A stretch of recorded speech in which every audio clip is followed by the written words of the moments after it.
নিছক সমুদ্র অভিযানে গিয়ে আবিষ্কৃত হলো গুপ্তধনের ভাণ্ডার। ঊনবিংশ শতাব্দীতে ডুবে যাওয়া এক জাহাজের সন্ধান পেল ব্রিটেনের এক ডুবুরি দল। জাহাজের সন্ধান চালিয়ে মূল্যবান সামগ্রীর পাশাপাশি পাওয়া গেল 175 বছরের পুরনো প্রচুর শ্যাম্পেনের বোতল। শত শত বছর ধরে সমুদ্রের তলে পড়ে থাকা এই শ্যাম্পেনের দাম যে কার্যত অমূল্য তা বলার অপেক্ষা রাখে না।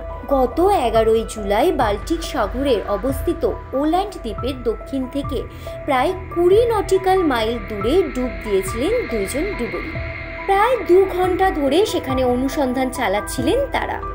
সেখানেই তাদের নজরে পড়ে একটি ডুবন্ত জাহাজ। একটি ডাইভিং গ্রুপের সদস্য ছিলেন ওই দুইজন। বিষয়টি নজরে পড়ার পর নিজেদের গ্রুপকে বিষয়টি জানায় তারা।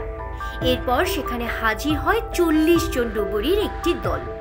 ওই দলের প্রধান টম স্ট্যাচুরা বলেন, সমুদ্রে প্রায় 190 ফুট গভীরে ওই জাহাজের সন্ধান চালিয়ে পাওয়া গিয়েছে শেল্টার নামের এক জার্মান ব্র্যান্ডের মিনারেল ওয়াটারের বোতল ও প্রচুর পরিমাণে শ্যাম্পেন।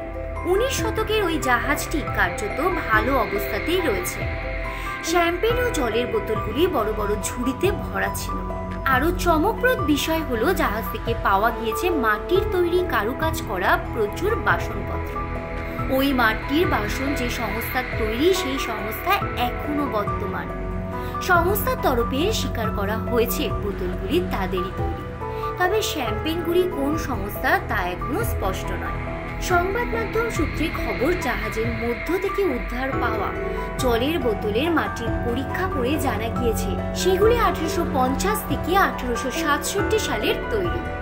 অনুমান করা হচ্ছে ওই জাহাজে কোনো বাণিজ্যিক জাহাজ ছিল এবং সেই সময় ওই সব মিনারেল ওয়াটার বাণিজ্যিকভাবেই বিক্রি করা হতো।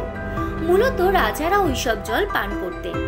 এই সব জলের বোতলে এত দাম ছিল যে সেগুলি এক স্থান থেকে অন্য স্থানে নিয়ে যাওয়ার জন্য পুলিশি নিরাপত্তার ব্যবস্থা করা হতো। পাথরের তৈরি ওই মিনারেল ওয়াটারের বোতলে তৎকালীন সময়ে সংস্থার নামও অবিকৃত অবস্থায় রয়েছে। সুইডিশ আধিকারিকদের ইতিমধ্যে এই অনুসন্ধানের খবর দেওয়া হয়েছে। অনুমান করা হচ্ছে জাহাজে যা মালপত্র রয়েছে তা উদ্ধার করতে 1 বছর লেগে যেতে পারে।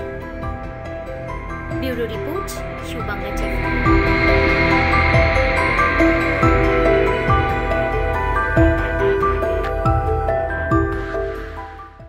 আমাদের সম্প্রচারিত খবর যদি আপনাদের ভালো লেগে থাকে তাহলে সাবস্ক্রাইব করতে ভুলবেন না। ইউ বাংলা টিভি, হৃদয় ছুঁয়ে যায়।